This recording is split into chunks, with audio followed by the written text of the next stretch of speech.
Hello and welcome to episode number Sweet 16 of Full Throttle Infinitely Wide, the Motorsports Community Podcast. I'm Preston and I'm joined by Mike and Craig. Yo. Hello. Yeah. We're recording on a Wednesday night. It was supposed to be Monday or Tuesday night, but a certain someone had a really long week that resulted in some really, some nights of exhaustion. Guilty. Same here. But no big deal, though. We all have our busy weeks. So in this episode, we'll be talking about the recent ARCA Menard Series race at Michigan. We'll be talking about the F3, F2, and F1 races in Monaco. And we'll be talking about the NASCAR Craftsman Truck and Cup Series races at Michigan. And finally, we'll be talking about the recent IndyCar race at Gateway. But before we do, before we get into all that, we have some sad news to share. We had another death in the world of motorsports. We lost Ned Jarrett, the father of Dale Jarrett. Yeah, he was a great NASCAR champion, great commentator, and he passed away at the age of 93. And some of the most memorable calls of race finishes in my mind. Yeah. So rest in peace, Ned. You'll never be forgotten. A moment of silence, please, gentlemen.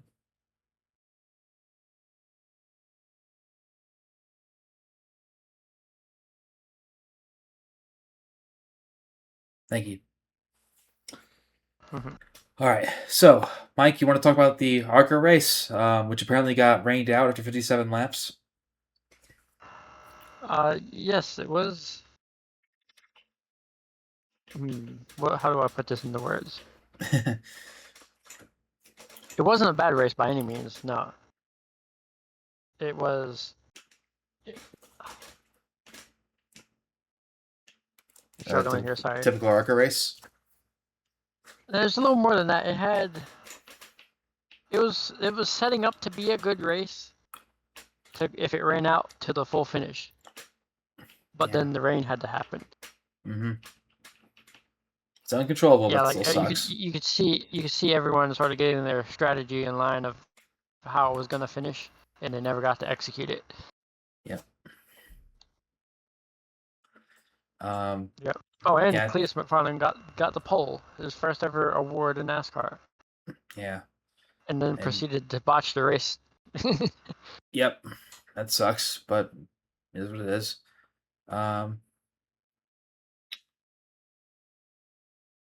I'm trying to find him on the. Oh, it's Garrett Mitchell, right? But Cletus McFarlane's his nickname. Yes. Yeah. Garrett Mitchell. Yep, he finished 14th, the last car on lead lap. Yep, he lost a bet with his buddy George, who finished 10th. He had a top 10. Yeah. Wait, since he lost the bet, what does he have to do? I think that they just like bet $1 on it if he ever beat him. Yeah. I don't really remember.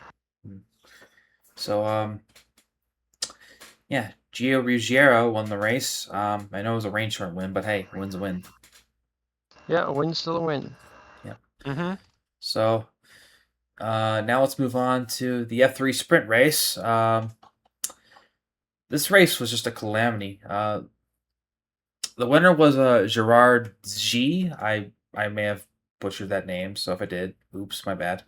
The original winner was Hiyu Yamakoshi, but he got disqualified because the front push rods were mounted in the wrong places.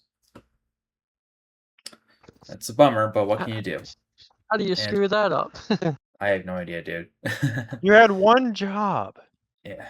5 cars DNF'd, and this race actually ended our time limit because of just how many safety cars we had. It was a mess. It was just carnage. Indeed. But what are you gonna do?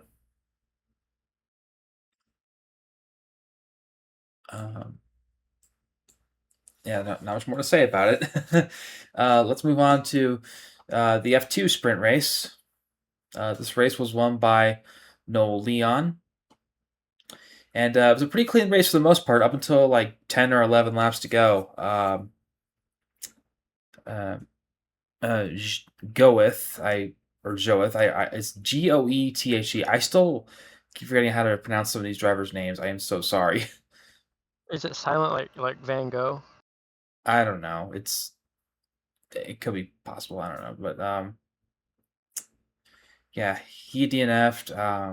There were two drivers that were 1 lap down and 4 laps down. Um, and how'd Colton Herta do? He came in 15th. So, I mean, could be better, but also could be worse. And Sebastian Montoya was 13th.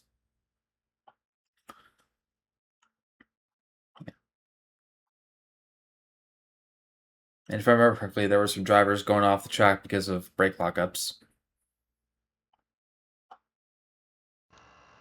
Yeah, that. I haven't really driven cars at speed much, but in my short time experiencing that, I locked up the brakes quite a bit. Mm-hmm. So I can understand how easy it is to do. Yeah. So move on to the Truck Series race. Sure thing. Yes. Alrighty. To the surprise of probably nobody, this race was won by Corey Heim. Even though he only led 15 laps. Again. Yeah, he only led 15 laps compared to Carson Hocevar's 65. And Christopher Bell doing just Thomas the Tank Engine stuff, just 1-2 pack racing with Carson Hocevar mostly. Yeah. Yeah, Bell led 37 laps. And Honeycutt was a little bit PO'd about how Heim raced him. But from what I remember, like it was just a lot of side drafting towards the end. So there's nothing really wrong with that. Yeah. But it's still a good race. It sucks. It didn't. What sucks is that I think Frankie Muniz spun out at one point. Mm-hmm. And didn't he spin out with Chris Wright? I think he did. Yes, and Yeah, oh, sorry. Go ahead. Yeah, the full topic. He still finished somewhat good. Who, Frankie? Yeah, he finished 23rd. Yeah. Yeah, I really wish Frankie was doing better in this series, but who knows when that'll be at this point.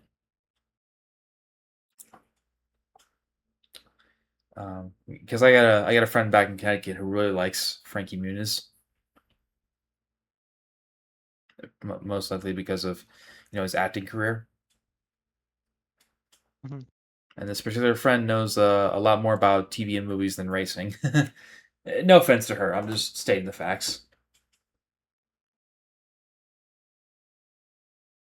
But we also had the command of the race being led by Cleus McFarland before the race started. Yep. Yeah, that was interesting. I don't think I've ever seen a driver do it from inside their car before. I've actually seen it once. Yeah, Tony Stewart I did that at believe. the 2016 All-Star race. That's what I thought. I thought it was Smoke who did that, or Kevin Harvick or someone. Or was it Jeff Gordon in 2015 Phoenix? I don't remember that. I think you're right. I think Jeff Gordon did in his final race. No, second. It was the second to last when his track was called Jeff Gordon Raceway. Oh yeah. Oh, yeah. So, ready to move on to the F3 Future race? Go right ahead, sure. Okay. This race was won by Brando Badoer. And despite 3 cars DNFing, this race wasn't nearly as much of a cluster fudge as the F3 sprint race. There were still some incidents here and there, but, it was still an improvement. And last I checked, no disqualifications this time. Nice. Yippee! I'm just looking at the full race report just to make sure.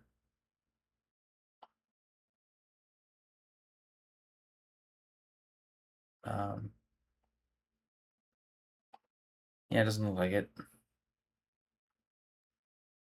But yeah, it was a fun race. And you know what else was a fun race? The F2 feature race, which just like the sprint race, it was pretty clean for the most part until we had like 8 laps Until it to wasn't. go. Well, there was an incident with 8 laps to go that took out one of the drivers, but other than that, it was a pretty clean race. So pretty clean, yeah. Yep, the winner was Nikola Solov, who I believe won a feature race earlier this year, but I just can't remember off the top of my head. But let's see, where did Colton Herta finish? Wow, 19th. He is yeah. Hopefully he picks it up because he's one of the guys I've been following in F2 because I know him from IndyCar. And how about Sebastian Montoya finishing 8th? That's pretty cool. Yeah, hopefully those guys can get some wins in F2 soon, but I don't know when that'll be. Yep. Yeah. All right. Now let's get to the Sunday races, starting off with the Monaco Grand Prix. And yes, the Monaco Grand Prix. yeah, this race started off on a bit of a sour note as Max Verstappen stalled, and then he in turn had a mechanical problem of some kind because of said stall. Yeah, I was a little bit bummed out about that. I thought he'd finish pretty well at Monaco, but just wasn't his day. And then we had a bunch of drivers retire because of mechanical problems, notably guys like Lando Norris and Lance Stroll.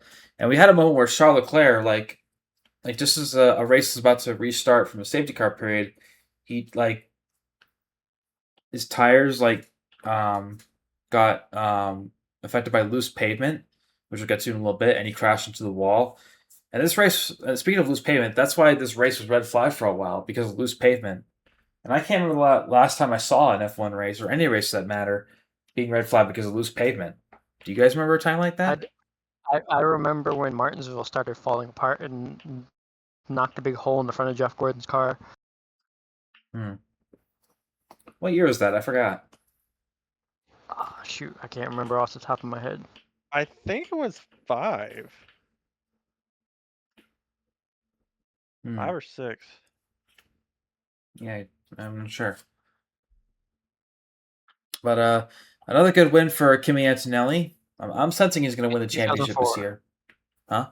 It's without a doubt. 2004 was when that happened. Oh, yeah. So Kimi Antonelli won. Lewis Hamilton finished second, and rounding out the podium was Isaac Hadjar. And then looking at the results here, for Hadjar? I believe it's his first Red Bull podium. Yep. How fitting of it being at a famous track that everyone does not like. Yeah, we also had a bunch of time penalties for things like speeding in the pit lane, exceeding track limits, and causing collisions and a false start. Just penalties all over the place, man. But despite them and the loose pavement, it was a pretty good race, I would say.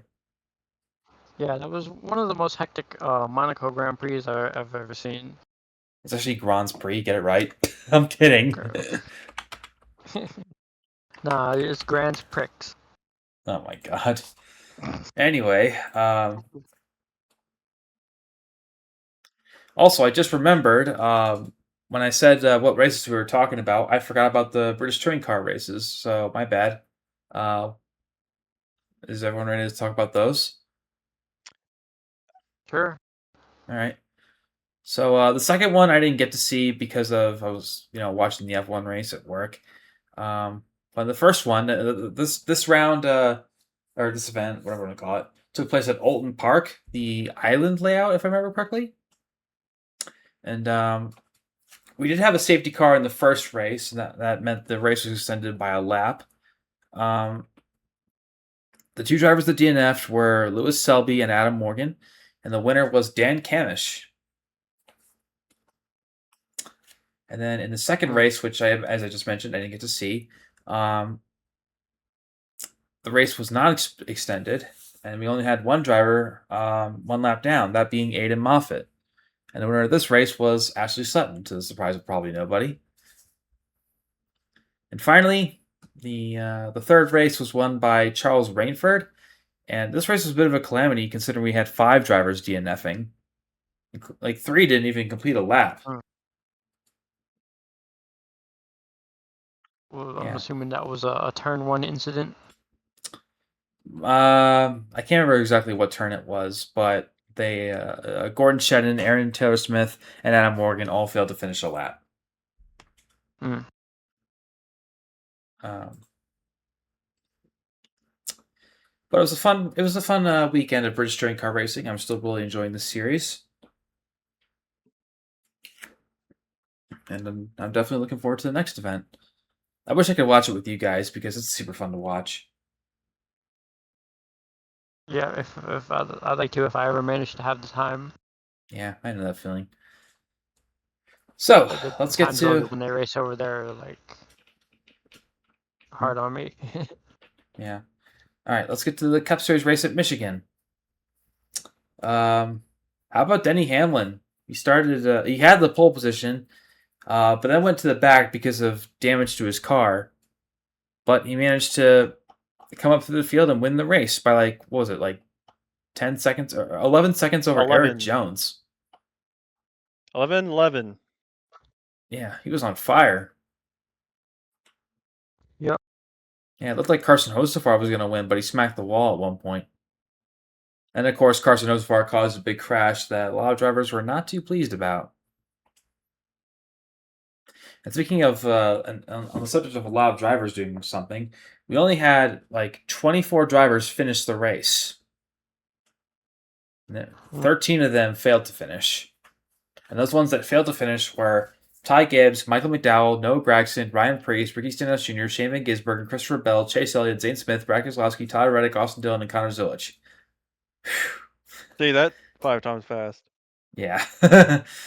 Yeah, really bad day to be a Connor Zilic fan. Looking at you, Cody. And Cody, if you're listening, I say it with love. I'm not trying to like piss you off. Also, we need prayers for Christopher Bell, even if he's coming to race next week for his wrist. Yeah, he suffered wrist and ankle injuries because of a really hard crash with Chase Elliott. And thankfully, Chase went over to check on Christopher Bell like the good, like the good sport that he is. That was a nasty one. Yeah. But that aside, are we in agreement that this is a good race? Yes. It was all right until Hocevar his thing. Well, the I don't think it was. incident sort of tainted it a little bit. I But think it was. I was told by Cody it was actually Larson's fault for holding up that line. Yeah, but like, we won't get any arguments here about it. We'll just leave it as it is. I'm like, it's a 50-50. You Yeah. can't control that. Mm-hmm. It's a racing deal. Yeah. Mm-hmm. All right. So, 18 and a half minutes into this thing, and we'll get to the IndyCar race at Gateway. I thought Alex Palou was going to win this, but he ran out of fuel on a caution period, so he ended up finishing 17th out of 25th. Actually, 17th out of 24th, if you take into consideration that Dennis Hauger didn't even start the race due to some oil problems. The winner at the end was Joseph Newgarden, and admittedly, I fell asleep during this race because, that's what happens when there's a long weather delay, which there was. Bores me to sleep. Or it's a nighttime race as usual, as it seems. Yeah, but from what I saw of this race, it was pretty fun to watch. Now I'm. We did have on our predictions. I should have stayed with my gut and not edited my picks. Yeah, because I had Rasmussen. It was Rasmussen that was finished runner-up after I said. Actually, Rasmussen finished third. Oh, that's what happened? Okay. Yeah, Ericsson finished second.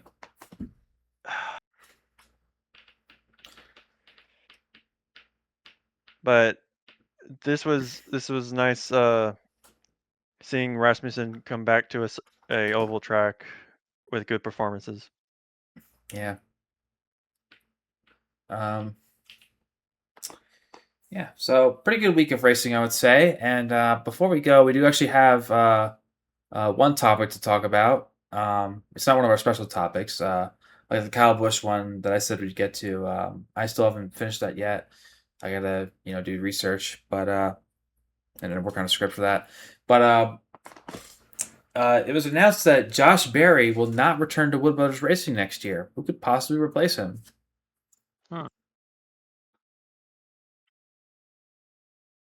I don't know. What do you guys think? What do you think? I am hoping it's not. I'm really for certain it's probably going to be. Please be Gregson or Herbs. Like I'd rather see like a good Herbst driver. would be an interesting one. I think Gregson is like the correct choice, but I think if it's not Gregson or Herbst, it might be McDowell.